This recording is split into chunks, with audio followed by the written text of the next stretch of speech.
pew, pew. Pew, pew, pew, pew. Jesus Christ! Honestly, 155 episodes in, we still haven't got a goddamn intro. We still haven't got an intro. That pew, pew, pew reminded me. Do you watch Taskmaster? Do I watch Taskmaster? Do you know me? Of course I do. Okay. I didn't. Well, as soon as you said that, instantly, if someone says that, you don't know if it's a yes or a no. So you have to get to the end of their little circus trick. Guess it if I can. And then, whip it out with the yes, I do. So, yes, I do. Reminded me of Jessica Nappett's Siren.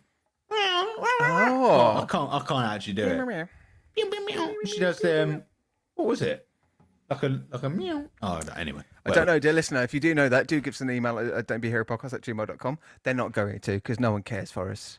If the first email we receive in about 100 podcasts comes from that little ditty, then that's fucking insane. I mean, that would be incredible work. That You know what I mean? Literally, people go, well, actually, I think you're referring to episode 4 of series 2, when Jessica, oh, Jesus Christ, guys, where was this kind of fucking analysis for any of our other podcasts? What's going on? What's happening? No one gave a shit about the things we had to say for 100 podcasts.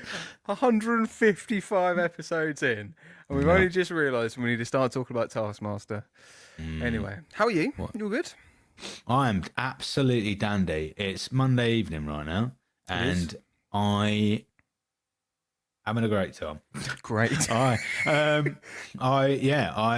had our first rehearsal. Did we have that after or before?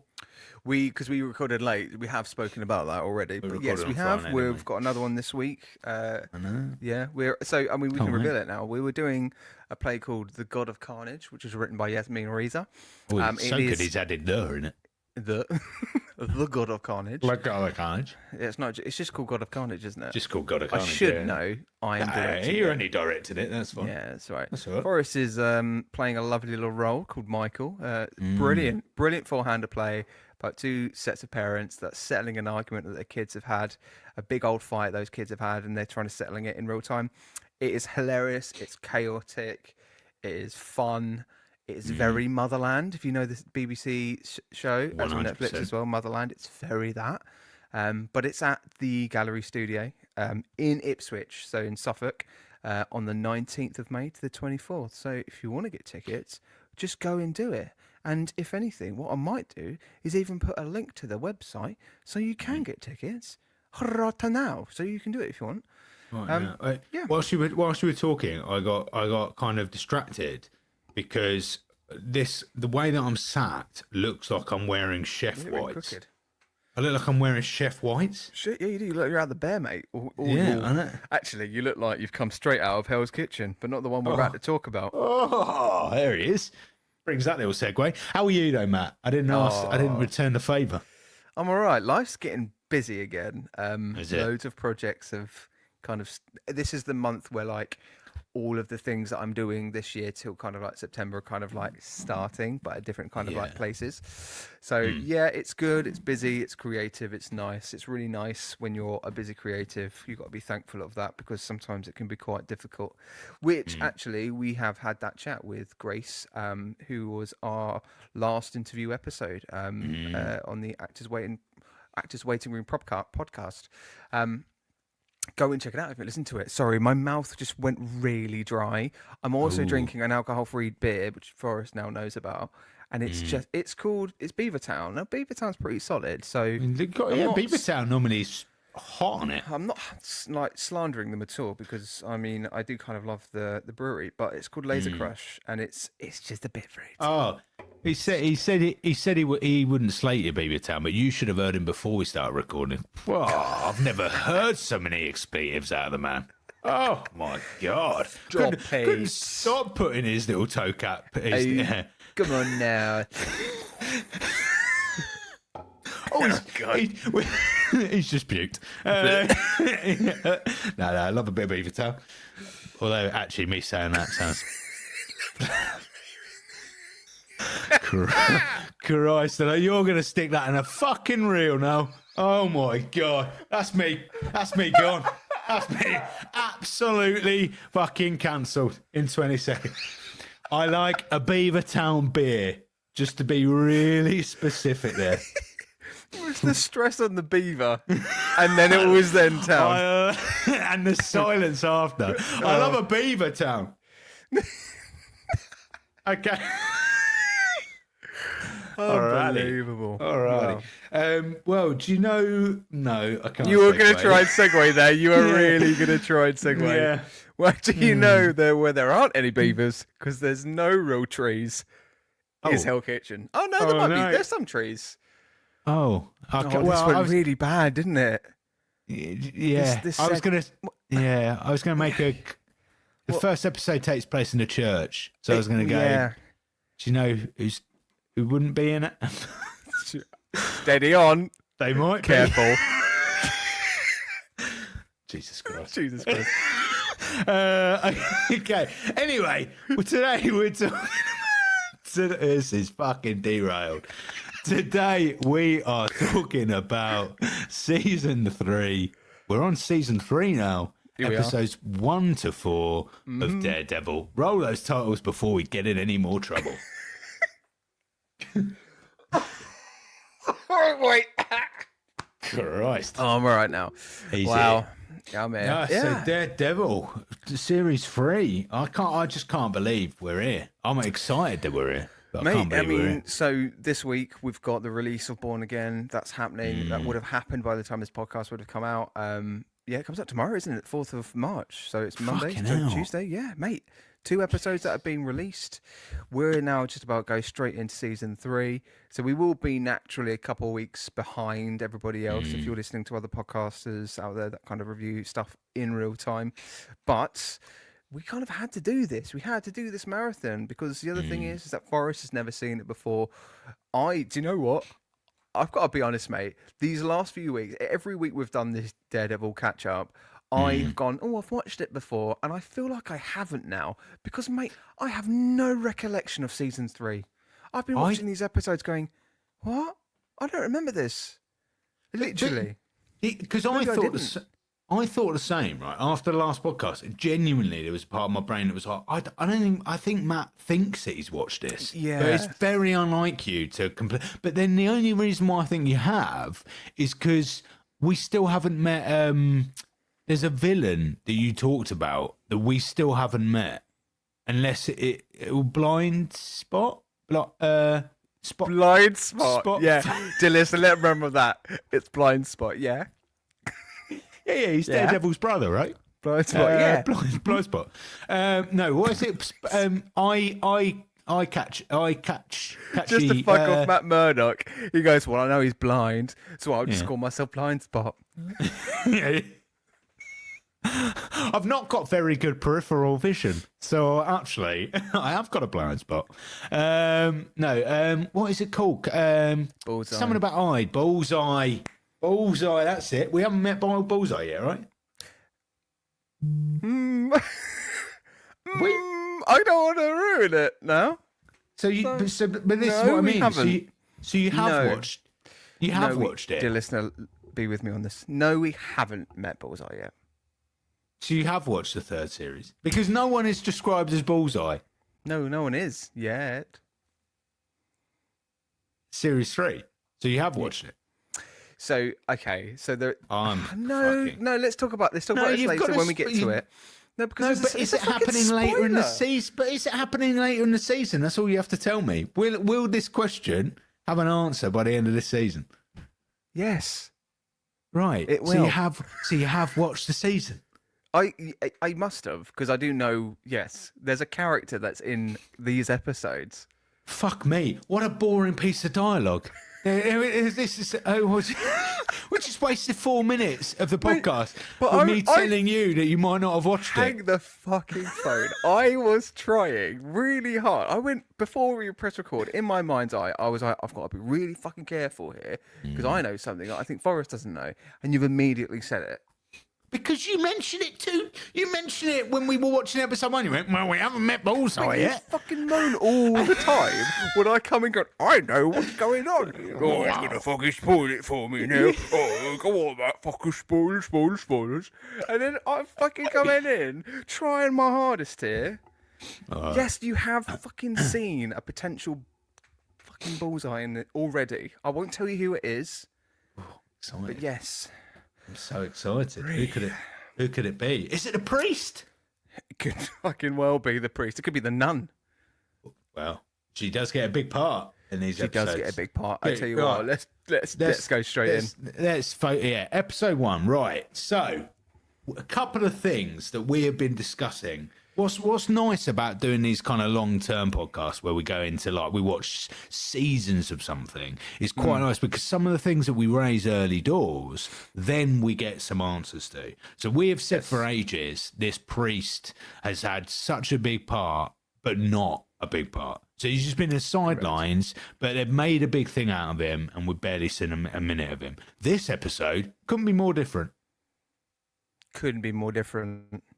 A lot of time with the priest, and yeah, because basically Daredevil ends up in this church after what we know to be a horrific accident where he's at the bottom of a building. Right, a building collapses is what we know at this point. That's all we know. It's really vague, isn't it?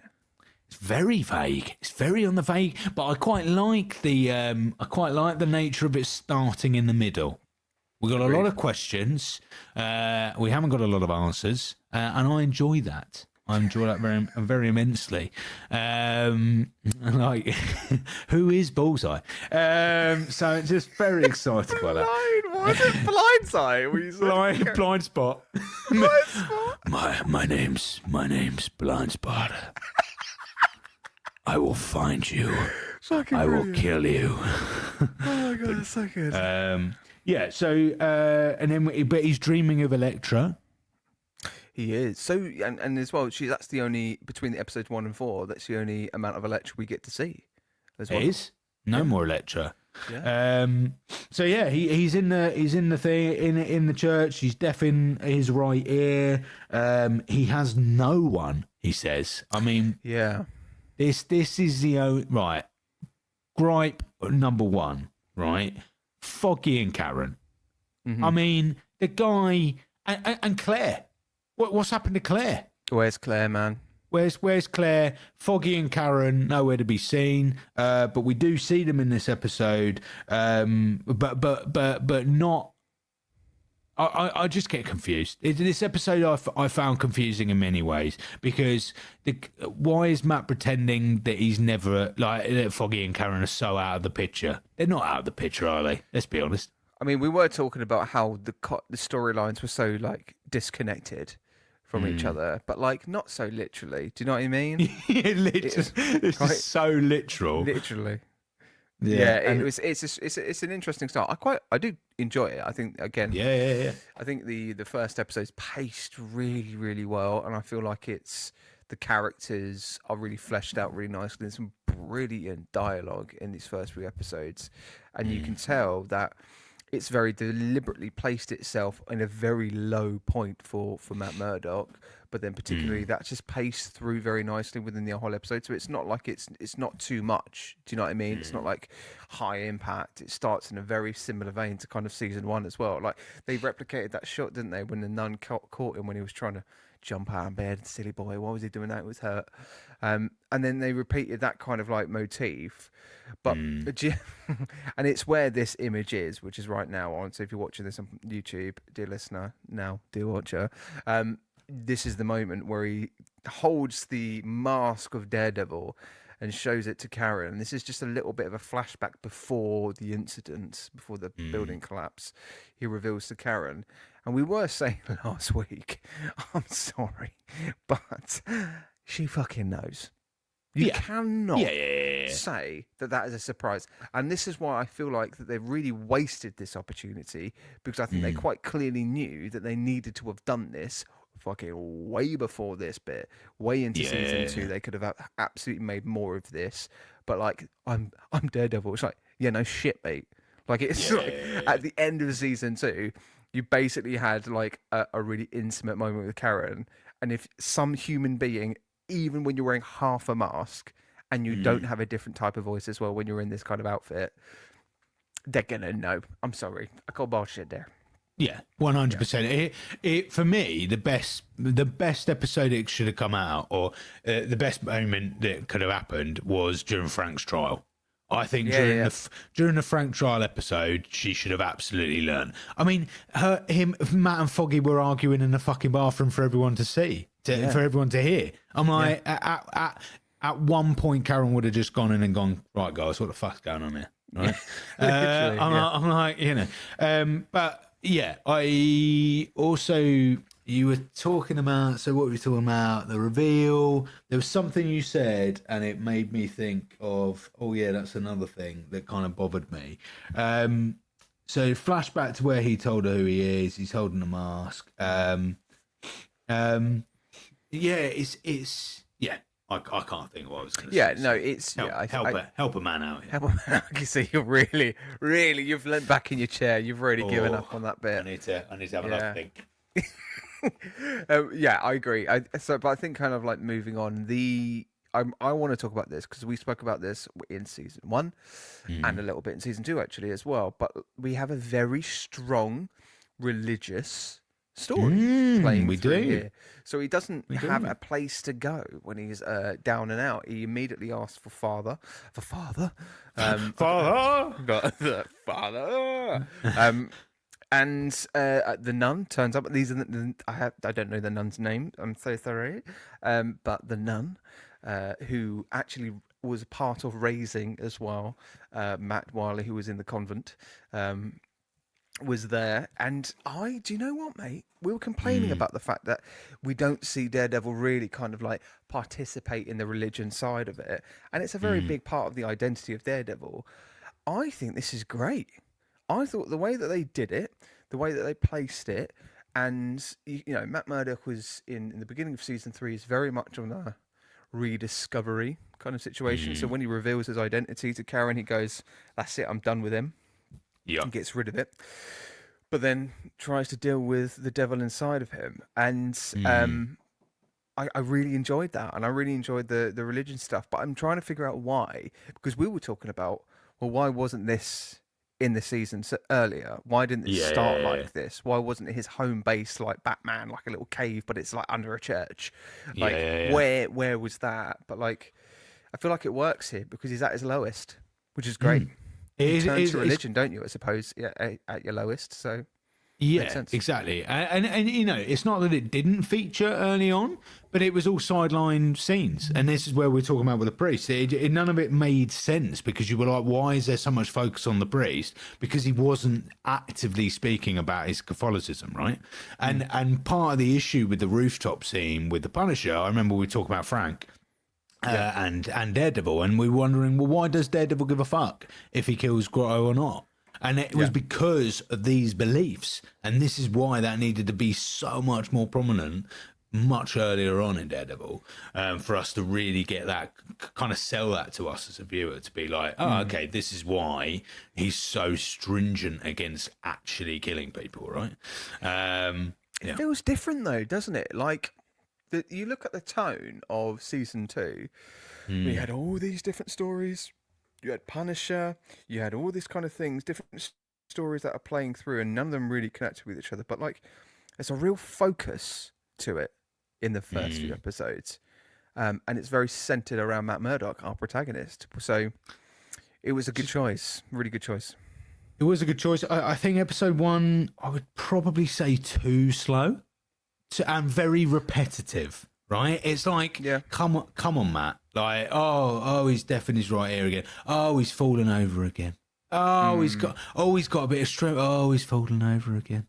Yeah, and it's kind of like he's making a comeback kind of thing. He needs to have a fight. He needs to kind of like get back into it and all that kind of stuff. It's like, we've barely seen you at that point where you need to anyway. Do you know what I mean? Yeah, it's. I think for me, episode 1 was a little bit of a stretch with it. We do see that Fisk. We get Fisk nice and early on. We see that his appeal process is going well. Random fact. Oh yeah. But because we also meet Ray Nadeem, don't we? Special Agent Ray Nadeem, which I actually really like the introduction to the plot. So do I, mate. Yeah, I thought it was such a cool way to like unravel something slowly. It makes it more believable. I think they probably knew that they went a little bit too far or not enough with the whole Nobu stuff and the hand and the chase and this mystical kind of thing. It not like it didn't work. It just wasn't explained very well. And I think they've gone, right, ground zero. We need something that's very socio-political. We need something that's driven by politics and media. We need something that's kind of like a cover-up. We need, crooked police officers and that kind of stuff. And it's like, great, yeah, let's set this within like the FBI. And it works because again, we could have easily complained about that. Going, who's this random guy? We don't know who this Ray is. What? What's this got to do with Daredevil? But like you say, they unravel it in the episode at a really nice pace for us to stay engaged. If they stretched that out against these 4 episodes, not know what the hell was going on with Ray, we would have been like, it's fucking bullshit. What's going on? Yeah. What's the point in it? But really perfect. I have put a note here: random family celebrating someone battling cancer. I know, because that is what the first thing. When it first came out, I was like, it was a birthday. I thought it was a birthday, and then when he says it, I'm like, that's okay. Matt was starting to sing "Happy Birthday," getting cakes out. That's exactly it. This is lovely. What a bit. Ooh. Okay. That's how involved I am when I watch TV. I like to immerse myself in this scene. I like to pretend I'm at the ceremonies. So when Matt Murdock came out of that dirty sewer, I literally just got the toilet system, just smashed it up, got all this shit covered out of me, just so I could then just like smell like shit and like. Should have seen I went to a church. Should have seen what Matt did when he watched a bar mitzvah on a program once. It was got really awkward. It's like, Matt, put your cock away. I've got the scissors. Put them away, Matt. You don't have to do it. So no garden shears. No. Oh, okay. All right. Yeah. There's a really cool line in episode 1 that Matt Murdock says. He says that he'd rather die as the devil than live as Matt Murdock, which I was like, oh, hello, dark and brooding Matt Murdock are here. We've got an emo Matt Murdock at the moment. Oh my god, guys, I'd rather die as the devil than live as Matt Murdock, because tonight will be the night I will fall for you. That went in so many... I'm only taking the piss because I was one of them. You're an emo. Did you ever have like the makeup, black makeup? I did straighten my hair though for about 2 years. Did you? Yeah, big time. I always wanted straight. I've got very curly hair, which is why I wear it so short. But I've often wanted that when I was younger. I wanted straight hair. I wanted proper black eyes and like loved a bit of that, mate. Loved a bit of that at one point. Now I couldn't be further a fucking way from that, but. That little emo me is still in there. Still in there. Yeah. Sadly, I look more like a guy who would be behind a market stall in Romford than I do an emo. Apples and peas. I can't bloody sick of you. They just speak with their tongue, don't they? I can't got grapes. Loads of grapes. Loads of grapes. 2 pallets of grapes.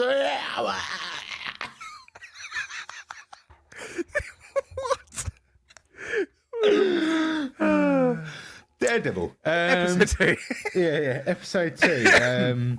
What are we? Matt and Fisk both in space of loneliness. I've put here, so we get. Yeah. The interesting thing is that you kind of see Wilson Fisk in these first 2 episodes at his most vulnerable. Yeah, like he has I think he's eating a meal. He's playing his lovely little music, little classical music. He's telling people to shut up, and you can sort of see that, like, oh, this is getting to him a little bit. He's got the control. He's leading the prisons, but then he's also getting, he had a little stabby hit when he was working out, and then he took that guy out as well. And then we kind of get the Albanian kind of storyline, kind of like unraveling through that. Yeah. But yeah, you do see him at his weakest. I do find it interesting, though. I mean, this is kind of just a general thing between episode 1 and 4, but like the similarities of Matt Murdock and Kingpin and the fact that Kingpin ends up when Matt Murdock's going in this kind of weird, fucking seeing shit kind of phase where he's now got like a what is it when you pretend when somebody's there but they're not there? What is that term? What is that term? Imagination. Imaginary Wilson Fisk in those scenes that are kind of guiding him through kind of letting the devil out and all that kind of stuff. Yeah, I wasn't a fan of that, were you? It's weird. It was a weird choice, and this is the thing. Like, I feel like they were trying to go, yeah, it's like Batman's Joker. You know, without Batman, there's no Joker. Without Joker, there's no Batman. It's like there could still be a Daredevil without Kingpin. I still attribute Spider-Man and Kingpin being more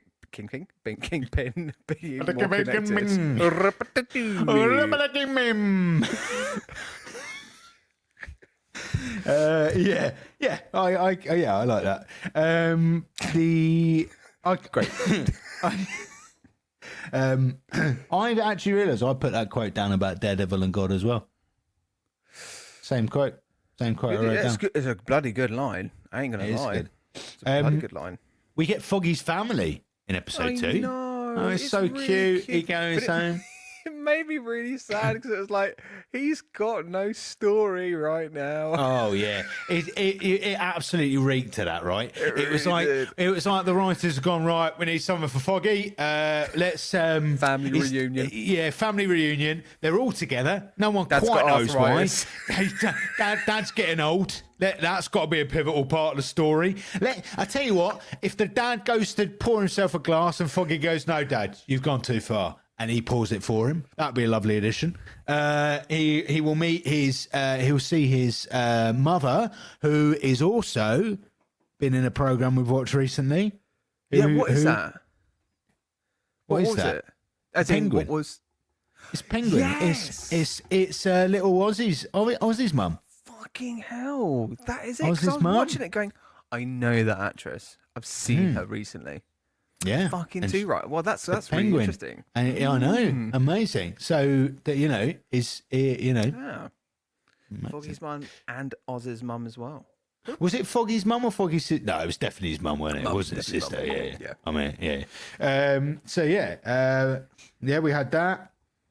Foggy's and his mum. Oh yeah, I saw that. Fisk under house surveillance to help the FBI with that. So, God, this is where Ray then decides that in order for him, because he realizes that he's in money trouble, doesn't he, from paying out for all the cancer treatment and stuff.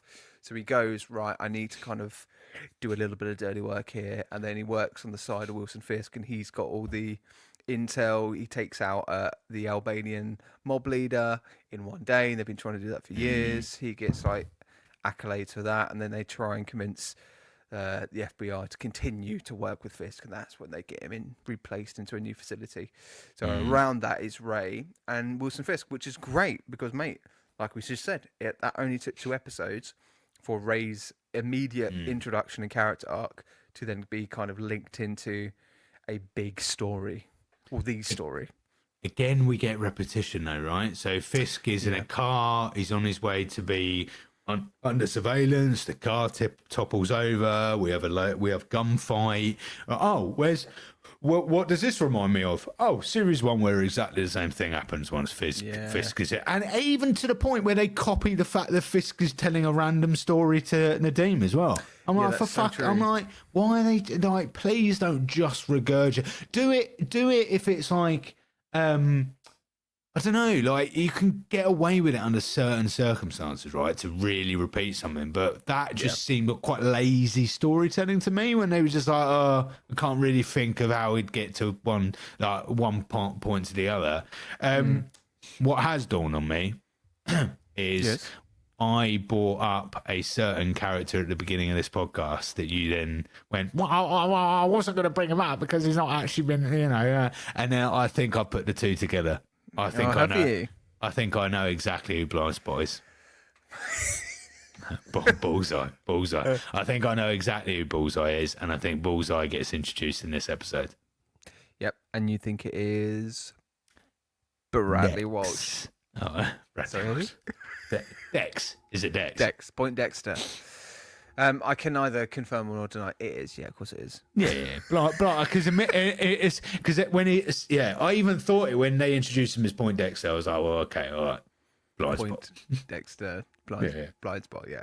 And also he's a very good shot as well. You know, he's good at his accuracy and the way that he defended Wilson Fisk as well. So it's really so let's talk about him, because I think the introduction is really subtle. Actually, I think if we didn't ruin it right there for you, mate, I think a general audience member, if they are clued up on it, they would know exactly who he is. But I think in terms of the way that they're currently unraveling his story is really interesting, and again, it's not too dissimilar from Punisher.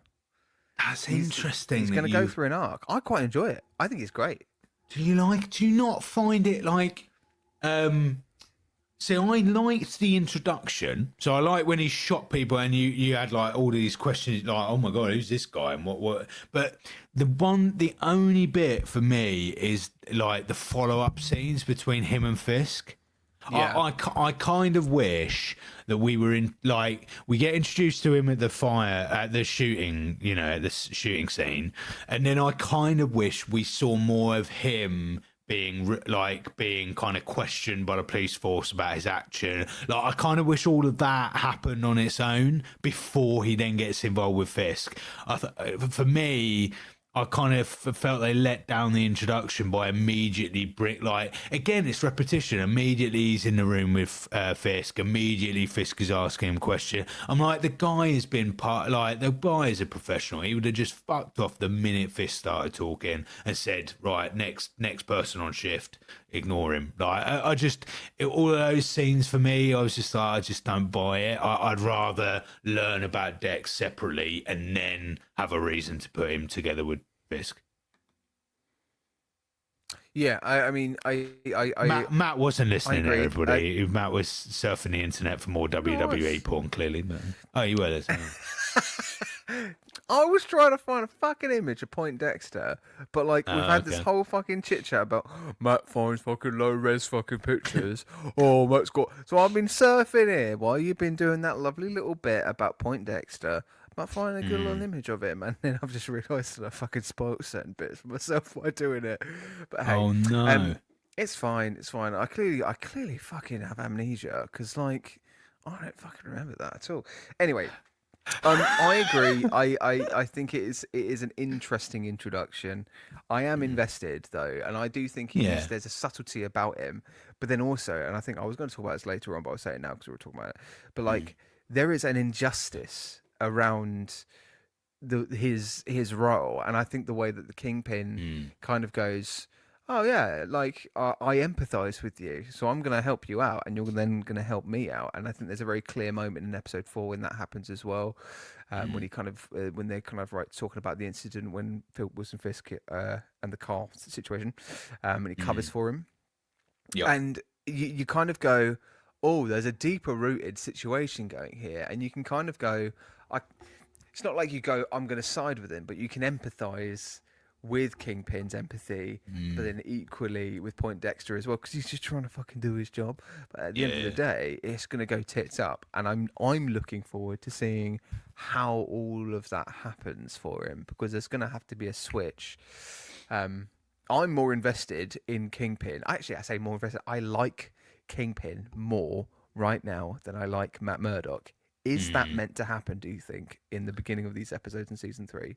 Oh yeah, Matt Murdock's just whining for the majority of these. Moaning bitch. Oh god, my ears! I've lost everything. Oh, I've got no friends. Oh, when he fucking goes to the bar with Foggin, it's like, oh, don't go to Wilson Fisk. Let me do it. I'm never gonna see you again. Bye. Yeah. And it's like, and he's like, you're my best friend, and he's like, I don't care. Bye. Yeah, honestly, again, a river. Some of the writing in the show does feel like it's like the writers have gone, the plot needs to go from here to here, but they don't really understand how to get from A to B successfully sometimes. I think it's unfortunate, because I don't think it's meant to happen. I don't think it's meant to come across this way, but it feels like Matt Murdock is on this weird path of self-righteousness. Now, I don't know whether that's just my opinion because of it being very centered around religion as well. So he's got back into this kind of very religious side of him, And I think it's fair to say, and this might be controversial, dear listener, I'm not slating on anybody's religion here, but like, from my personal kind of view on it, I think you could quite easily, from an individualistic kind of standpoint, if you get into a religion so far, you can then be on a path of self-righteousness and self-importance based on that religion. So I do wonder whether that was a choice or a subtle choice for him, because he's very, ironically, blinded by a certain path. So I don't know. Yeah, I thought it was interesting though. Yeah, no, absolutely. I think, it's just some of the writing, some of the scenes, a little bit questionable. But yeah, I think it's quite cool. I like Foggy says to Karen that Matt Murdock no longer exists. I think Matt says a version of that to Foggy, dead. But then Foggy says that to Karen. Foggy's quite honest with Karen straight away, which I quite like. We don't have to keep waiting around for that. But then Matt, we get arguably the best episode of Daredevil we've ever had, which is episode 4. And I am calling it the best episode we've ever had for one reason and one reason alone. Why do you think that reason is, Matt? I have no idea. Because in this episode, we soon discover that the budget for Daredevil has evidently increased. And what I'm referring to, as Matt hasn't caught up, and I wonder if any audience members have, is what must have been one of the most expensive prison scenes ever to have been made in a TV show. The prison scenes in episode 4, when Daredevil's being like carried out, and we get loads of different like police officers on it, and stuff, it's a mental. It like they it's a large set. There's things going on everywhere. It's quite a large. Well, actually, could be quite a small cast number. Actually, if you use corridors in the right way, that could just be the same 2-3 people running up and down the corridors. But it's insane, and I loved it, mate. I mean, you're talking about the bit where the lights go flashing red and shit? The whole thing. So Matt goes in. Yeah. Matt goes in to talk to I can't remember what his name is, and then like they get all cagey because Matt's talking about Albanians, and then he goes in a room where he's met with like the kingpin of the Albanians. And it just all goes. You're talking about this moment. Oh yeah, which is coincidentally also the same screenshot as Disney used to promote the TV show. They knew they were onto a golden moment. This is the I would say the synonymous moment of Daredevil. All of the video packages that you watch has either a shot from this moment, and this is the thing. I think you're right, mate. I think it's shot really, really well. I think it's it's really heightened in drama. And this is the other thing, like he's getting his ass kicked, and he's fucking taking people out. And then equally, you kind of like it's not like his vulnerability is. I don't know how they did this, but you can sense his vulnerability through his fighting. I thought whether that was a choice or not, but that's what I got from it. And his panicked attitude towards the fighting as well. It wasn't kind of ninja-y control. It wasn't flippy. And that's the other thing. I've been, griping about the fact that he does all these like flippy like things and stuff. And this wasn't that. This was fucking punch, hit, like MMA kind of like ground and pound. Like, I thought, I agree. It was really cool. Really, really cool moment.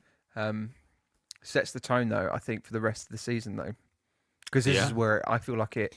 Well, I mean, I'm going to say from this point onwards, other than the fact we know who Bullseye is, I genuinely don't know how this goes forward. So I've forgotten. I'm going to say I'm in the dark now from now. But like, this feels like it's about to go like that. Yeah, and I can't wait. Probably about 2 episodes ago, I got to episode 4 of this season, and Matt got, me and Matt very rarely come to blows, but once I'd revealed to Matt that I'd got this far ahead, Matt turned quite aggressive, audience. I have to be honest, and he said, "Forrest, no more." He put his little finger out. He said, "No more episodes. You're going too far ahead," and he was right. But now I'm thoroughly excited that I can actually continue binging now. How far are you? This is it. I stopped at episode 4. So now I'm fresh eyes on whatever comes next. In fact, the minute I finish this podcast, I'm starting episode 5, and I can't wait. Hello. I'm absolutely pumped for it. I can't fucking wait. Well, frankly, if I didn't have to listen to your bloody voice for another 10 minutes, I'd have it on right now. I'm joking. But yeah, no, I'm very pumped. I like also what I do like is Foggy actually gets a half decent plot for once. He does. Yeah, it starts to develop now. Yeah, Marnie has encouraged him to go into politics. If you can't, she says something quite good, doesn't she? She's like, if you can't encourage change, make it happen yourself or something. It's like of that kind of, that vibe. So them two have a conversation. So he's potentially going into politics. But look at this. I mean, they flipping had to do something with his character, didn't they? Because they're if you're taking Karen out of the picture, because she's going off on a tangent. We'll talk about Karen in a minute, I think, next. But like, there is nothing really else for Foggy, and the fact that they were encouraging him to take the family business, and he's joined this new law firm, and all that's not really going anywhere. And I think it was really nice having Marnie back in because he needed somebody to play off of. But I liked the choice of his life quality improving, but his social life depleting, and also his objectives and goals not being made as well through it, because he thought he knew what he wanted, but with everything that's happened, he just really wants his friends back. And I think in an ideal world, he just wants Nelson Murdoch back.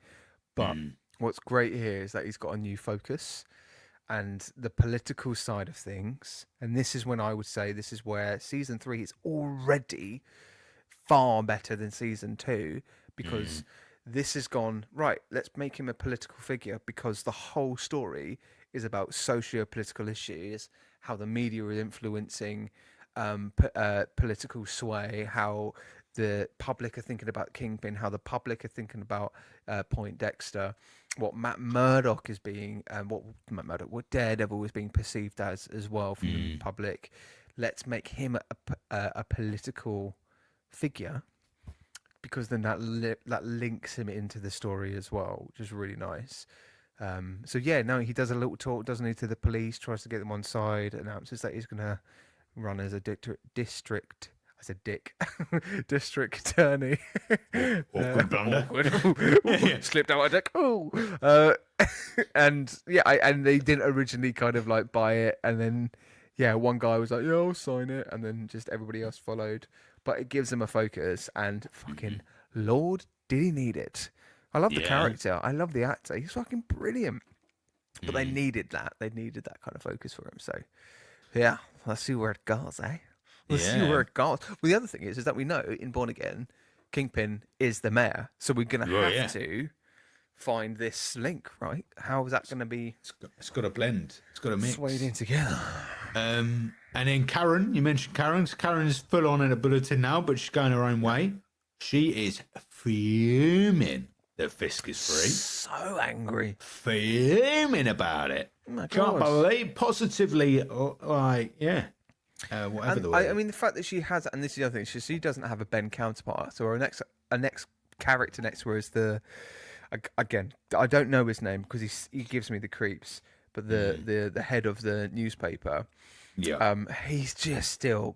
I said it last week. He's giving me creepy vibes.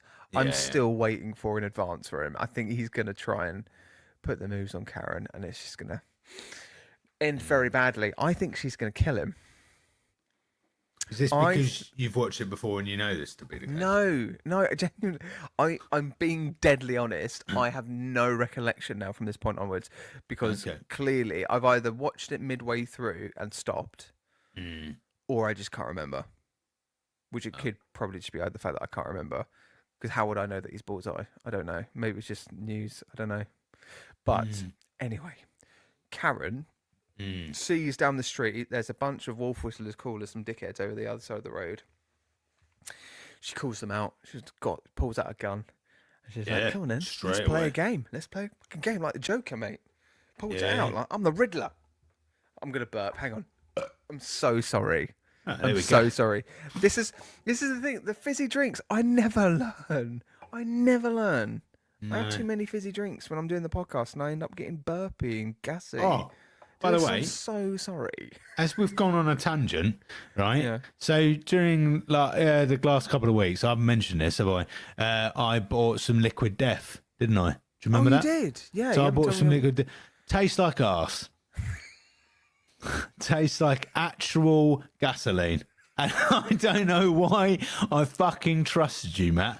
I put my faith in you. You've spent fucking months telling me that a drink called Liquid Death tasted amazing. I bought a mango one because I like mango, and I thought, oh, I'll give him the benefit of the doubt. I took one sip, and I thought, this is pure arse.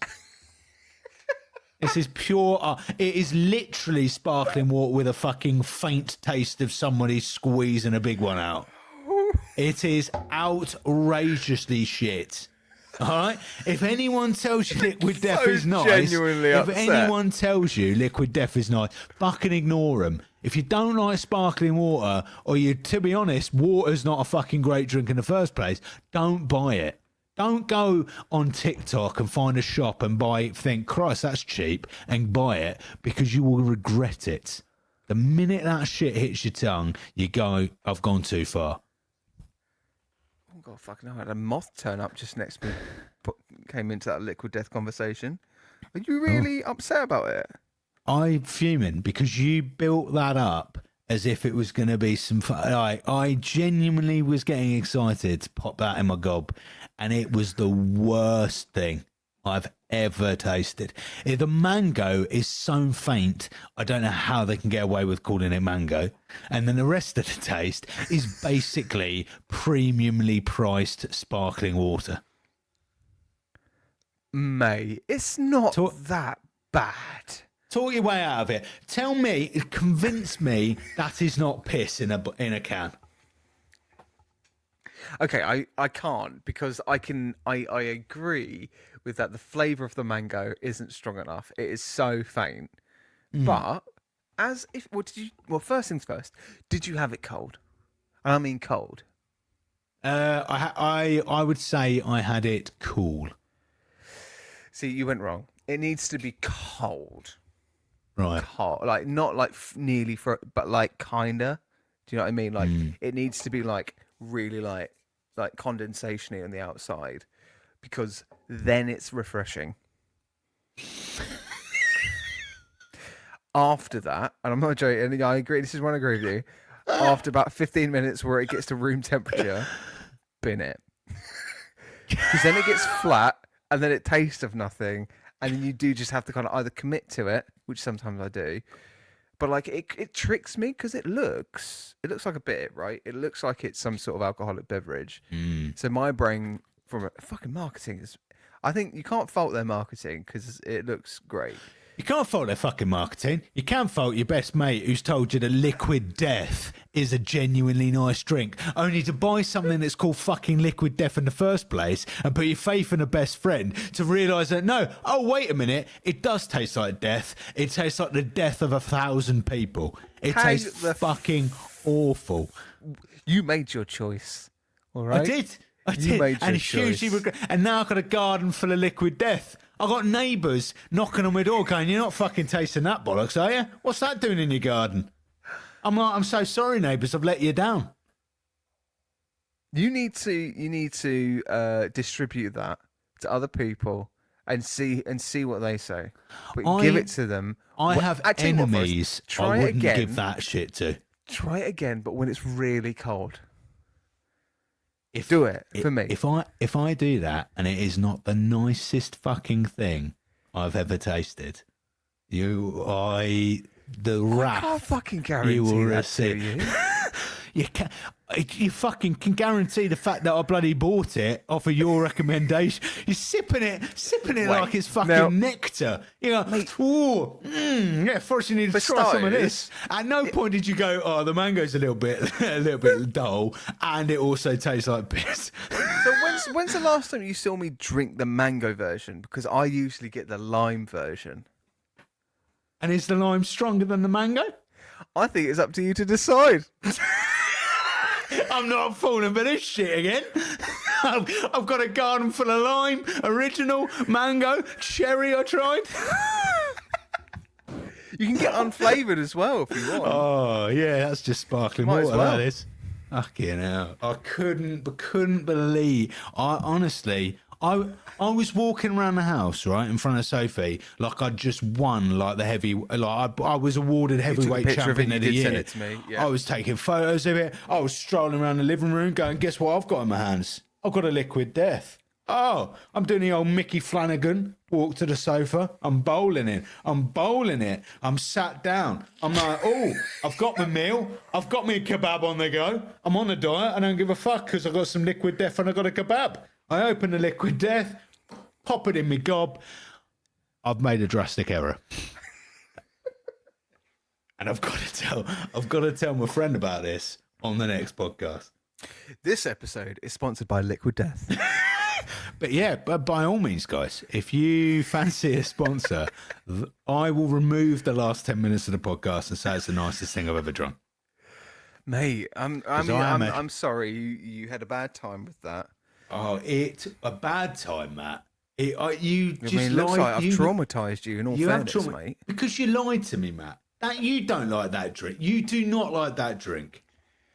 I know the things that you drink, right, and the things you eat, and me and you are pretty well aligned, right? Even with the vegetarian stuff, I can put aside. Can you put it aside every fucking time we sit together and when we have a little meal, have a little mandate? You go, oh, you fucking sort of vegetarian, are you? Vegetarian goes there, I say. Oh, you know what I mean? It's like fucking corn, is it? Tastes like shit, doesn't it? What I love about this is that every opportunity I try and catch you out as if you might be Gavin's mum and Gavin and Stacey. Like, you talked to me about going around your parents' house the other night, right? And this, I can say this, right? I can say this, the genuine story. So we're in the car, and he goes, "Oh, I've just been around my parents' house. They treat me to a right lovely meal." I went, "Oh yeah, what did they? What did you eat?" He went, "Lasagna." Honestly, I thought I'd trapped it. I'd trapped the mice with cheese. The way my reaction to that, honest to God, I couldn't have said it any quicker, could I? I literally was like, "Oh, they cooked you a meat lasagna, did they?" And then you saved yourself. You went, no. They cooked me a separate one. I think it's utter bullshit, mate. Because the funny thing is, though, man, they complained that was the most expensive lasagna that they've ever spent just because it's vegetarian. The shit I get, the grief I get about being veggie, man. Because the minute I have a meat pizza in my mouth, you're salivating in the corner. I can see how much you want it. I can, honest to God, as soon as my mouth wraps around that Italian sausage, your face has got more water on it than if you doused yourself in liquid death.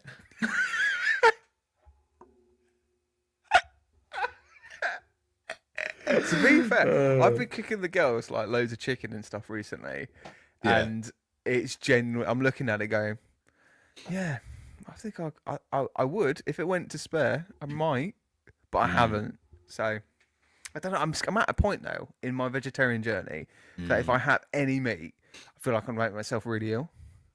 Yeah. Honestly, I respect. I genuinely do respect it. I thoroughly understand why people do it, and I'm just a weak coward of a man that sees an oinking pig, and I go, I reckon if I could curl that into a sausage. Going veggie was one of the easiest things I think I've ever done. Was it? Yeah, genuinely.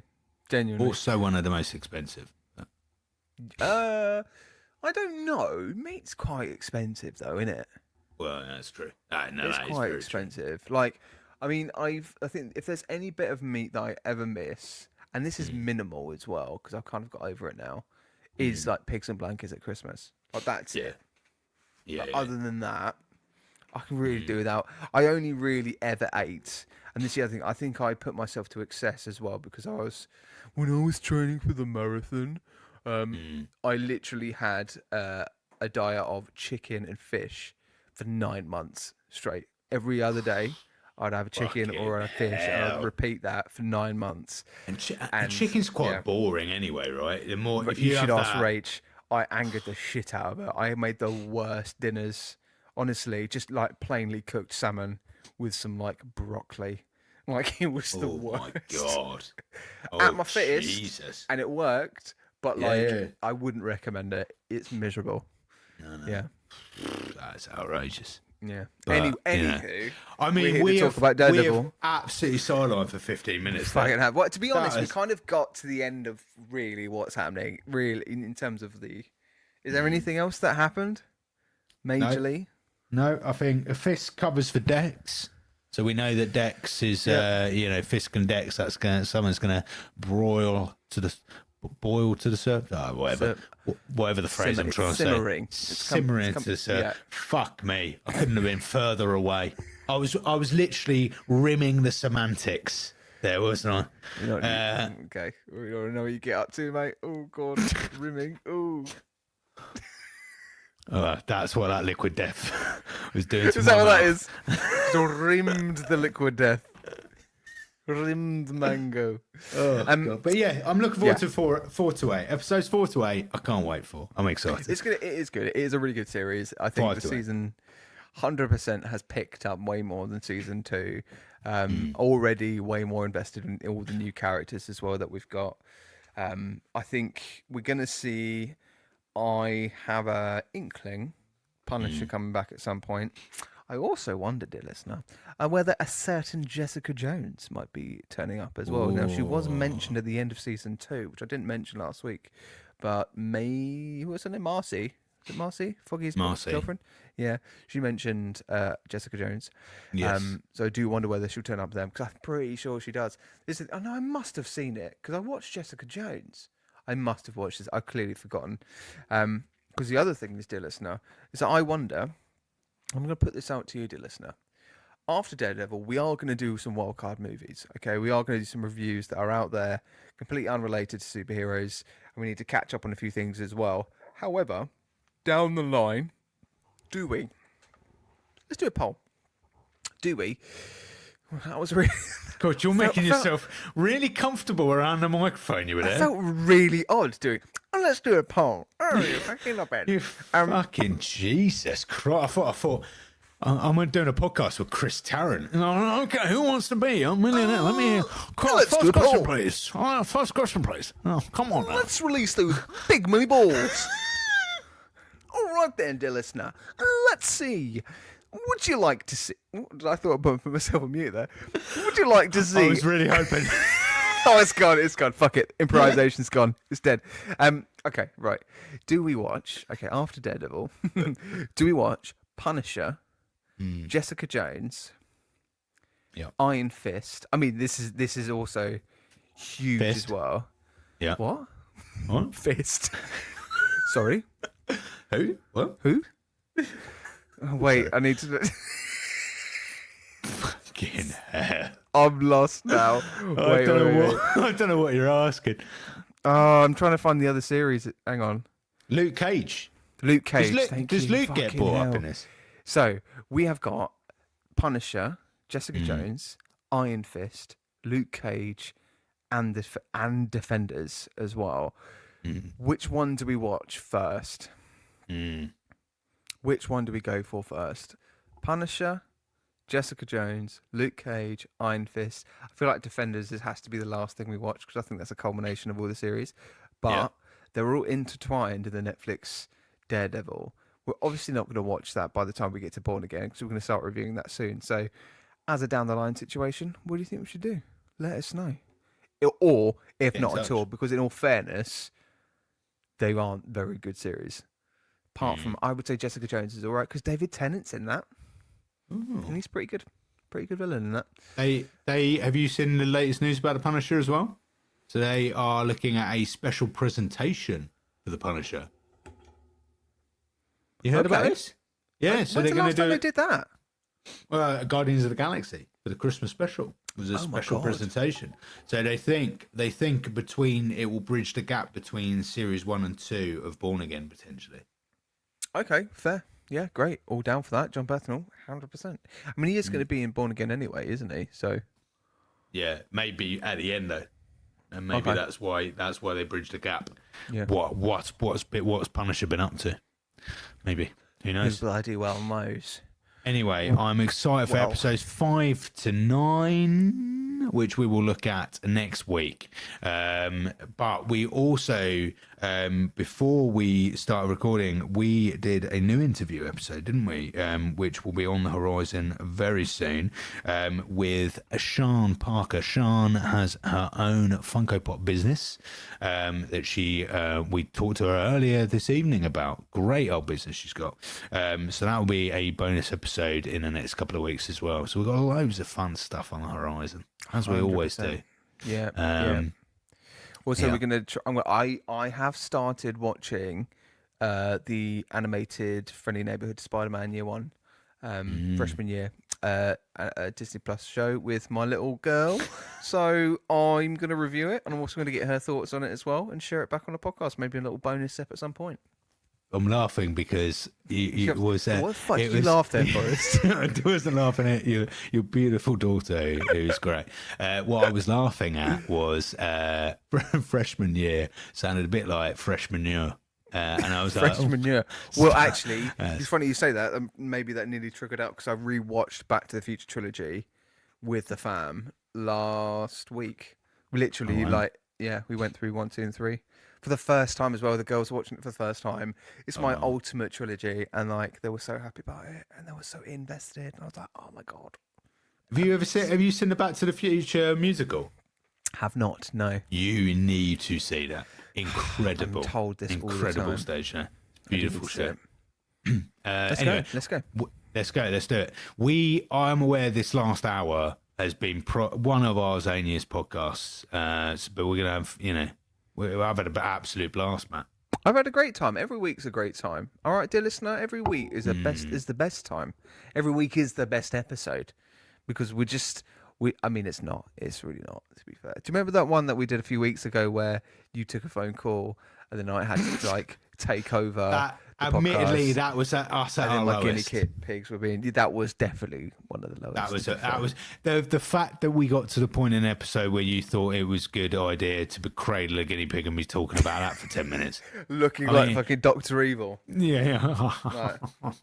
I mean, that episode was ropey to say the least. But you win some, you lose some. Well, this wasn't too far off, but hey, it's fine. It's all over now, dear listener. So well done. You've committed to it. If you've got this far, do give us a review and a rate on podcast, Spotify or on Apple Podcasts or Amazon, wherever and YouTube as well. Subscribe and like it. But in all fairness, if you've got this point, you're probably asleep. You probably are. We're probably getting some serious REMs for you right now. And if you ever see this anywhere, do not buy it. Currently showing a picture of Liquid Death mango flavour for any of our podcast listeners who are not on YouTube. If you see that, don't go for it. Even if your best friend says it's fucking incredible, they're talking out their ass. Buy Liquid Death. Anyway, buy Liquid Death. Ta-ra for now. Good night. Bye. Love you, Matt. See you later, mate. Glug, glug.